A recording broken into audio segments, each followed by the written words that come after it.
Seruan agar Andika duet dengan Anies, AHY nangis dah. Hingga saat ini, masih belum ada deal antara Anies dengan AHY. Mungkin masih dalam tahap penjajakan atau memang ada kendala yang belum terfasilitasi. Kalau menurut saya, AHY tidak laku, tidak ada partai politik yang melirik. Ada yang menyebut Demokrat terhalang oleh kengototan mengusung AHY sehingga banyak partai yang malas. Banyak yang menunggu siapa cawapres yang akan ditunjuk oleh Anies. Anies diberi kebebasan oleh Nasdem untuk memilih cawapres. Saya tak tahu, bebas dalam arti sebebas apa. Bebas dalam politik rasanya sulit terwujud karena harus berhubungan dengan yang namanya deal-deal politik. Kalau pilihan Anies tak mendatangkan cuan secara politik, maka akan banyak pertentangan. Lihat saja contoh Jokowi saat memilih cawapres untuk Pilpres 2024. Mahfud MD sudah terpilih. Dia bahkan disuruh siapkan CV dan mengukur baju, diminta untuk datang ke lokasi yang ditentukan, dan endingnya bikin nyesek Ma'ruf Amin yang ditunjuk sebagai cawapres. Keputusan mendadak ini pasti karena ada deal politik dan pertentangan. Ada yang tidak mau Mahfud menjadi cawapres. Kabarnya Jokowi seperti terserandera dan tidak bisa berbuat banyak. Cuan politik selalu dipikirkan terdahulu, jarang yang benar-benar idealis. Jokowi yang idealis pun tak berkutik. Mari kembali bahas soal cawapres Anies. Baru-baru ini ada elemen masyarakat yang menyebut mereka sendiri sebagai relawan Anies Andika for 2024 atau AK24. Mereka mendeklarasikan dukungannya supaya Anies Baswedan dipasangkan dengan Andika Perkasa. Deklarasi itu muncul setelah Partai Nasdem resmi mendeklarasikan Anies untuk maju sebagai cawapres. Selain itu, kelompok massa yang mengatasnamakan pendukung Andika Perkasa atau pendekar menyatakan mendukung Andika sebagai capres pada Pilpres 2024 melalui deklarasi yang digelar secara virtual. Andika sendiri masih enggan untuk menanggapi karena hanya ingin fokus menyelesaikan tugasnya sebagai Panglima TNI. Saya nggak mau komentar karena memang tidak ada komunikasi dan saya ingin fokus menyelesaikan tugas saya sebagai Panglima TNI, kata Andika. Andika berkomitmen untuk bersikap netral dan fokus menjalankan tugasnya sebagai Panglima TNI. Sebagaimana yang tercantum dalam amanat UU yang berlaku, Panglima TNI juga mengaku bahwa hingga kini belum pernah bertemu dengan kelompok atau komunitas yang mendukung dirinya menjadi cawapres untuk mendampingi Anies. Saat ditanya kembali soal peluang terjun ke dunia politik setelah masa jabatan habis, dia menegaskan komitmennya untuk tetap fokus menuntaskan masa jabatannya sebagai Panglima TNI. Kalau Andika ternyata benar berduet dengan Anies, saya tak banyak berkomentar. Ini mungkin sejalan dengan Nasdem yang pernah mengumumkan 3 bakal calon presiden yaitu Ganjar, Anies, dan Andika. Karena Ganjar tak merespons, tidak heran kalau Nasdem mengusung Anies Andika. Yang lebih saya khawatirkan adalah AHY. Anak kesayangan SBY ini sangat memprihatinkan kondisinya. AHY begitu kebelet ingin jadi capres, tapi tak ada yang sudi berkoalisi. Target pun diturunkan menjadi cawapres. Itu pun banyak yang masih ragu. Jadi, gimana ini? Ada yang sarankan lebih baik AHY realistis mengejar kursi menteri terlebih dahulu. Memangnya SBY dan AHY mau? Kan keluarga ini sangat ambisius. Maunya jabatan level tertinggi, meski level pengalaman dan kemampuan jeblok di titik terendah. Gagal jadi gubernur aja langsung mau lompat ke atas meraih kursi presiden. Sungguh tak tahu diri. Dipikir negara ini punya keluarga mereka. Kalau saya sarankan jadi ketua RT saja dulu. Atau kalau mau lebih simpel tak usah terjun ke politik. Tak ada keluarga SBY di politik, jauh lebih baik. Kita tidak mau lagi ada acara mangkrak-mangkrak. AHY harus bekerja ekstra keras. Satu-satunya peluang yang tersisa adalah Anies bersedia menunjuk AHY. Kalau kecolongan, AHY tak akan bisa apa-apa di Pilpres 2024. Semakin banyak saingan, AHY pasti makin pusing. SBY juga makin prihatin. Prihatin tidak ada habis-habisnya. Saat jadi presiden prihatin karena banyak masalah. Sesudah tak jadi presiden tetap suka prihatin melihat nasib anaknya.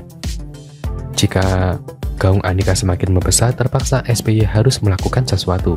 Bukan lagi turun gunung, mungkin harus salto atau guling-guling turun gunung. Bagaimana menurut Anda?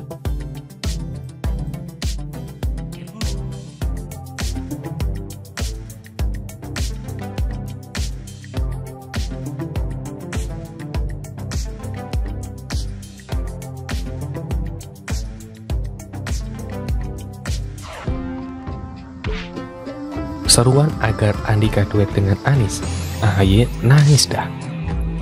Hingga saat ini, masih belum ada deal antara Anies dengan AHY. Mungkin masih dalam tahap penjajakan atau memang ada kendala yang belum terfasilitasi. Kalau menurut saya, AHY tidak laku, tidak ada partai politik yang melirik. Ada yang menyebut Demokrat terhalang oleh kengototan mengusung AHY sehingga banyak partai yang malas. Banyak yang menunggu siapa cawapres yang akan ditunjuk oleh Anies. Anies diberi kebebasan oleh Nasdem untuk memilih cawapres. Saya tak tahu, bebas dalam arti sebebas apa. Bebas dalam politik rasanya sulit terwujud karena harus berhubungan dengan yang namanya deal-deal politik. Kalau pilihan Anies tak mendatangkan cuan secara politik, maka akan banyak pertentangan. Lihat saja contoh Jokowi saat memilih cawapres untuk Pilpres 2024. Mahfud MD sudah terpilih. Dia bahkan disuruh siapkan CV dan mengukur baju, diminta untuk datang ke lokasi yang ditentukan, dan endingnya bikin nyesek Ma'ruf Amin yang ditunjuk sebagai cawapres. Keputusan mendadak ini pasti karena ada deal politik dan pertentangan. Ada yang tidak mau Mahfud menjadi cawapres. Kabarnya Jokowi seperti terselandera dan tidak bisa berbuat banyak. Cuan politik selalu dipikirkan terdahulu, jarang yang benar-benar idealis. Jokowi yang idealis pun tak berkutik. Mari kembali bahas soal cawapres Anies. Baru-baru ini ada elemen masyarakat yang menyebut mereka sendiri sebagai relawan Anies Andika for 2024 atau AK24. Mereka mendeklarasikan dukungannya supaya Anies Baswedan dipasangkan dengan Andika Perkasa. Deklarasi itu muncul setelah Partai Nasdem resmi mendeklarasikan Anies untuk maju sebagai cawapres. Selain itu, kelompok massa yang mengatasnamakan pendukung Andika Perkasa atau pendekar menyatakan mendukung Andika sebagai capres pada Pilpres 2024 melalui deklarasi yang digelar secara virtual. Andika sendiri masih enggan untuk menanggapi karena hanya ingin fokus menyelesaikan tugasnya sebagai Panglima TNI. Saya nggak mau komentar karena memang tidak ada komunikasi dan saya ingin fokus menyelesaikan tugas saya sebagai Panglima TNI, kata Andika. Andika berkomitmen untuk bersikap netral dan fokus menjalankan tugasnya sebagai Panglima TNI. Sebagaimana yang tercantum dalam amanat UU yang berlaku, Panglima TNI juga mengaku bahwa hingga kini belum pernah bertemu dengan kelompok atau komunitas yang mendukung dirinya menjadi cawapres untuk mendampingi Anies. Saat ditanya kembali soal peluang terjun ke dunia politik setelah masa jabatan habis, dia menegaskan komitmennya untuk tetap fokus menuntaskan masa jabatannya sebagai Panglima TNI. Kalau Andika ternyata benar berduet dengan Anies, saya tak banyak berkomentar. Ini mungkin sejalan dengan Nasdem yang pernah mengumumkan 3 bakal calon presiden yaitu Ganjar, Anies, dan Andika. Karena Ganjar tak merespons, tidak heran kalau Nasdem mengusung Anies Andika. Yang lebih saya khawatirkan adalah AHY. Anak kesayangan SBY ini sangat memprihatinkan kondisinya. AHY begitu kebelet ingin jadi capres, tapi tak ada yang sudi berkoalisi. Target pun diturunkan menjadi cawapres. Itu pun banyak yang masih ragu. Jadi gimana ini? Ada yang sarankan lebih baik AHY realistis mengejar kursi menteri terlebih dahulu. Memangnya SBY dan AHY mau? Kan keluarga ini sangat ambisius. Maunya jabatan level tertinggi meski level pengalaman dan kemampuan jeblok di titik terendah. Gagal jadi gubernur aja langsung melompat ke atas meraih kursi presiden. Sungguh tak tahu diri. Dipikir negara ini punya keluarga mereka. Kalau saya sarankan jadi ketua RT saja dulu. Atau kalau mau lebih simpel tak usah terjun ke politik. Tak ada keluarga SBY di politik, jauh lebih baik. Kita tidak mau lagi ada acara mangkrak-mangkrak. AHY harus bekerja ekstra keras. Satu-satunya peluang yang tersisa adalah Anies bersedia menunjuk AHY. Kalau kecolongan, AHY tak akan bisa apa-apa di Pilpres 2024. Semakin banyak saingan, AHY pasti makin pusing. SBY juga makin prihatin. Prihatin tidak ada habis-habisnya. Saat jadi presiden prihatin karena banyak masalah. Sesudah tak jadi presiden tetap suka prihatin melihat nasib anaknya. Jika gaung Andika semakin membesar, terpaksa SBY harus melakukan sesuatu. Bukan lagi turun gunung, mungkin harus salto atau guling-guling turun gunung. Bagaimana menurut Anda?